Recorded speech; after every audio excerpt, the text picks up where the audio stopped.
Hotman, kalau memang sudah tidak memungkinkan, ya sudah, angkat bendera putih, kemudian close. Apa yang saya lakukan dalam penanganan perkara terhadap saudari Iklima Kim, adalah fakta.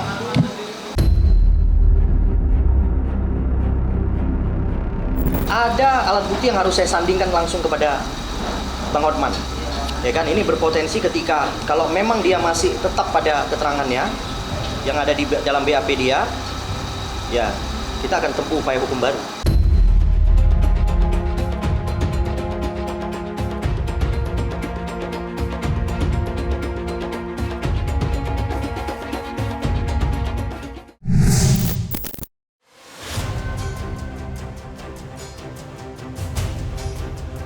Sidang lanjutan atas terdakwa Rasman Arif Nasution yang digelar di Pengadilan Negeri Jakarta Utara kembali ditunda.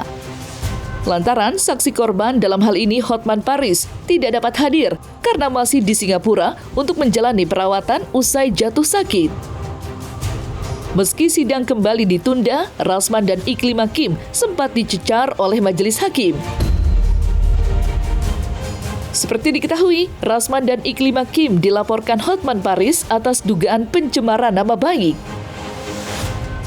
Dan yang menarik, meski statusnya sebagai terdakwa, Rasman sama sekali tidak gentar menghadapi nama besar Hotman.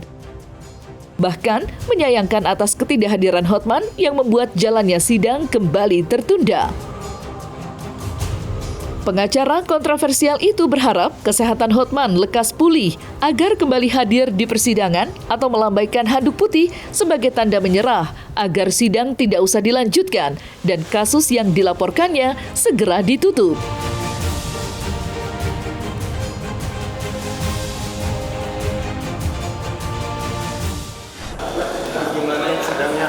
Kemana Iklima? Kemana ke Iklim?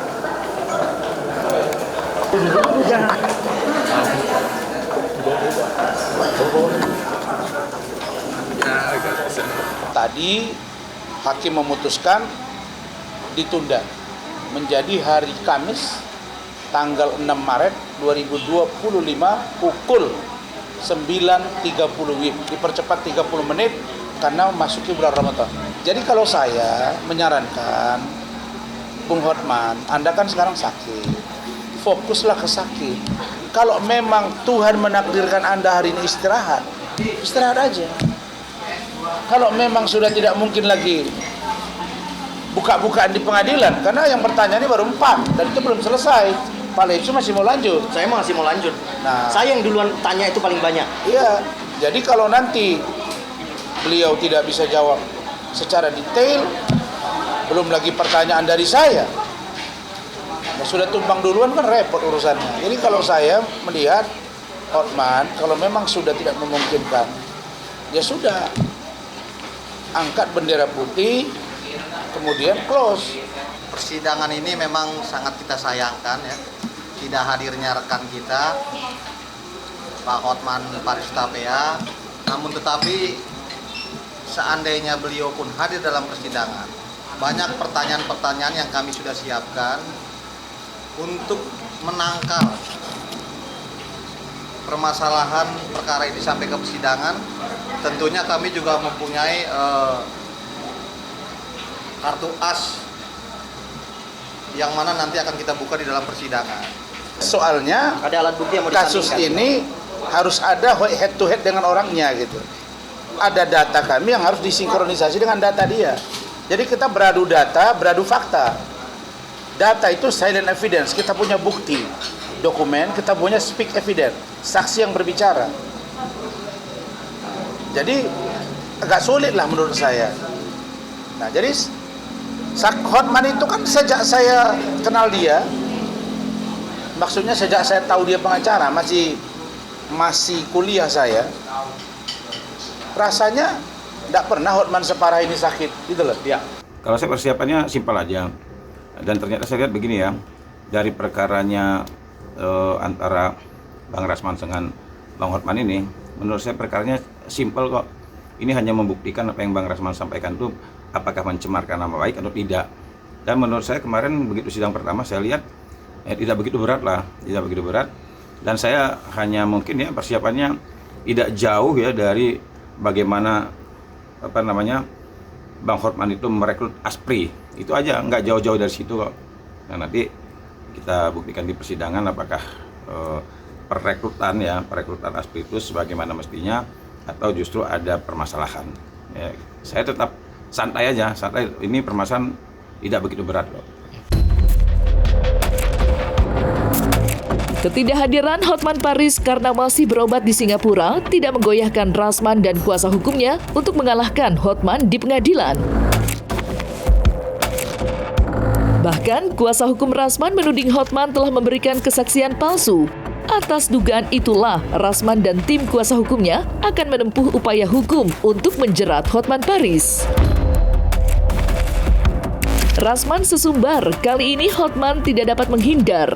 Bahkan, Rasman akan menyandingkan bukti yang dimiliki dengan bukti yang sudah dipaparkan Hotman Paris pada awal persidangan. Meski begitu, Rasman tetap berharap Hotman lekas sembuh dari sakit yang dideritanya. Sebagai sesama pengacara, Rasman tetap menaruh simpati atas musibah yang dialami Hotman. Hotman check out dari rumah sakit Mount Elizabeth Novena, Singapura. Intinya adalah penyakit leher. Inilah akibat Hotman 38 tahun bekerja terus-menerus dari jam 3 subuh kadang sampai tengah malam, ya. Dan mudah-mudahan itu pelajaran bagi semua pihak. Iya, pesan saya, Saudara Hotman, Anda fokus berobat, sehat-sehat, kemudian jangan bahas-bahas saya, jangan bahas-bahas Firdaus, fokus karena itu akan membuat pikiranmu terganggu dan kau makin susah sembuh. Nah, jadi sehat-sehat ya, biar kita ketemu di pengadilan, kita buka-bukaan, supaya siap menghadapi gempuran saya dan tim. Karena pertanyaan kemarin itu baru 3-4 orang dan yang terakhir itu Saudara Rahmat belum selesai. Pak Lecu sebagai ketua tim pun itu baru melempar sebentar, nanti juga akan disambutnya lagi gitu. Belum lagi ke saya gitu. Nah, kuat nggak dia gitu loh. Nah, sekarang itulah makanya saya katakan hidup itu jangan sombong. Cara Allah untuk membuktikan bahwa aku ini berkuasa bukan kau. Sakit dia tiba-tiba. Nah, dia masih merasa benar dia posting lagi. Besok saya akan ada. Saya ada di sana. Saya baik-baik saja. Faktanya hari ini tidak. Besok akan apa lagi yang terjadi? Kalaupun dia sembuh, itu tetap harus ada perawatan. Dan kalau penyakit sudah datang, nggak diobati dan itu akan rutin ya. Nah, maka jawaban saya untuk berdebat-debat di pengadilan keras-keras begitu udah nggak mungkin lagi dia. Apalagi ring sudah dipasang 3 di jantung, gula darah misalnya ya, atau kalau ada pikiran, kemudian liver. Saya kira ini nggak boleh dianggap enteng. Sudahlah, kalau begitu, Hotman, fokus dengan kesehatanmu dan saya tunggu sampai dengan tanggal 6 Maret. Ada keterangan KPH yang menurut kami ya kontradiktif. Oke? Ada keterangan dia yang menurut kami kontradiktif. Kontradiktifnya di mana? Bahwa ada alat bukti kami yang tidak sesuai dengan keterangan dia di dalam berita acara pemeriksaan. Bahwa dalam berita acara pemeriksaan bahwa dia dengan Iklima tidak pernah ketemu. Ya, semenjak adanya laporan polisi itu tidak pernah ketemu. Oke? Nah, kita akan lebih memeriksa itu terkait dengan masalah tidak pernah ketemu. Tapi Bang Hotman lebih tahu perkembangan daripada Iklima Hakim. Sampai dia ulang tahun juga iya, diundang. sampai ulang tahun diundang, kemudian sampai seperti Iklima Hakim punya HP tidak disita, Bang HPH lebih tahu dari kita. Ya kan, padahal penyidik ngomong sama kami bahwa kedua handphone dari Bang Rasman sama Iklima disita. Untuk kepentingan apa? Kepentingan pemeriksaan, kepentingan penyidikan. Nah, ini akan saya gali kembali. Akan saya gali berdasarkan bukti kami. Ya, berdasarkan bukti kami akan saya gali kembali. Nah, ini berpotensi membuat masalah baru. Karena ada konsekuensi ketika seseorang berbohong atau memberikan keterangan yang tidak benar di sidang pengadilan. Kan ada konsekuensinya. Ya kan? Sesuai KUHP, Hukum Acara Pasal 174, bahwa itu bisa dilaporkan. Ya, dan ancamannya di atas 5 tahun itu. Memberikan keterangan palsu di atas sumpah. Sidang atas dugaan pencemaran nama baik yang dilaporkan Hotman Paris di Pengadilan Negeri Jakarta Utara belakangan ini memang menarik perhatian.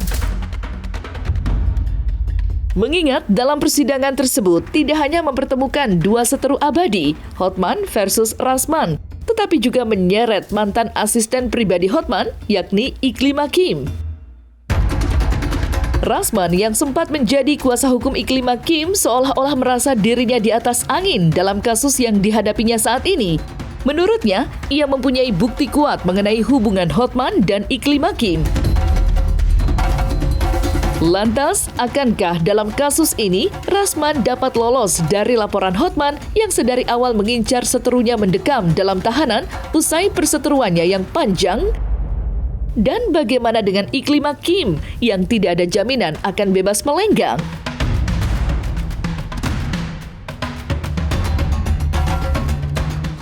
Apa yang saya lakukan dalam penanganan perkara terhadap saudari Iklim Hakim, adalah fakta. Dia mengatakan dilecehkan oleh Hotman, kata dia, bahasa hukum saya diduga. Saya akan buktikan bahwa ini ada loh perbuatanmu itu, berdasarkan konstruksi hukum yang saya pahami. Begitu juga misalnya dengan Iklim Hakim yang mengatakan ke saya bahwa dia tidak pernah memberitahu ke saya bahwa dia dilecehkan. Dan kemudian dia mengatakan tidak pernah memberi kuasa. Nah, saya hanya 2 poin ini. Saya akan buktikan bahwa apa yang disampaikan Iklim kepada saya ada pelecehan, sehingga yang dituduhkan Hotman itu bukan pencemaran nama baik. Dan begitu juga dengan Iklim Hakim, bahwa apa yang kau lakukan ke saya ada keteranganmu, dan memberi kuasa kepada saya ada faktanya. Semua sudah kita simpan. Baik speak evidence, baik silent evidence, atau baik direct evidence atau indirect evidence. Semuanya sudah kita ramu. Begitu. Bang, apa sih Bang kalau ada Hotman yang pengen disampaikan tadi masih banyak ya Abang pengen sampaikan? Oh, banyak sekali. Apa mungkin clue atau ya di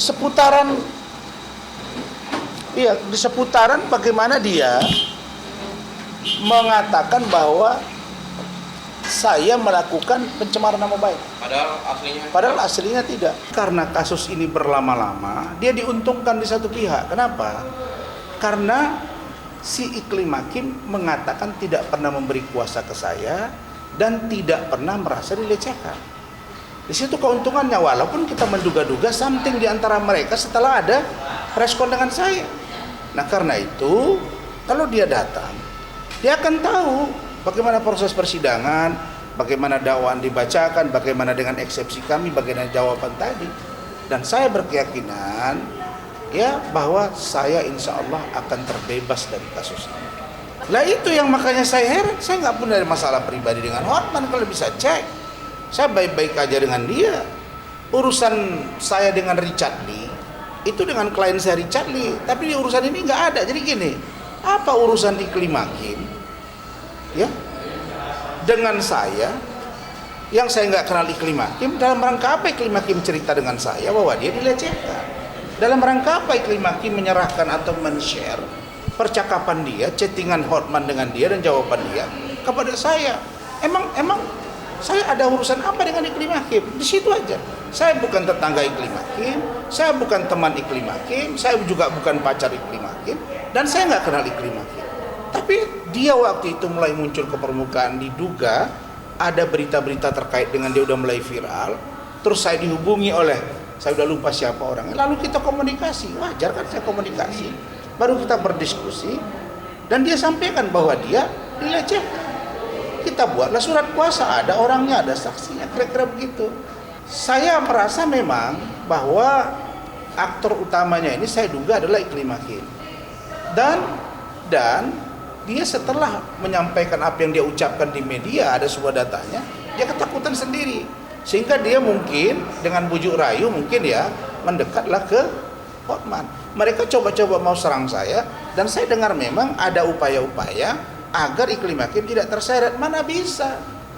Karena dia memberi kuasa ke saya. Akhirnya dua-dua jadi tersangka dan kami sekarang disidangkan. Dalam rangka apa? Dalam rangka memberi kepastian siapa sebenarnya yang di sini melakukan niat jahat. Siapa sebenarnya yang diuntungkan di kasus ini? Siapa yang dirugikan? Saya bisa jawab, saya dirugikan. Nama saya tercemar. Yang diuntungkan si iklim hakim. Ya, saya tahu lah dia nggak punya apa-apa. Setelah dengan saya, dia naik. Dia ulang tahun, ada punya pacar, saya semua saya nanti. Tapi ingat, kebahagiaan yang kau rasakan itu nggak lama, Kim. Di persidangan ini akan dibuka. Dan saya akan buka siapa Hotman, siapa iklim hakim, bagaimana perilaku mereka dalam hubungan mereka ini. Maka saya katakan sedikit pun, sejengkal pun, ya, saya tidak pernah mundur menghadapi kau Hotman. Dan bagi saya kau nothing.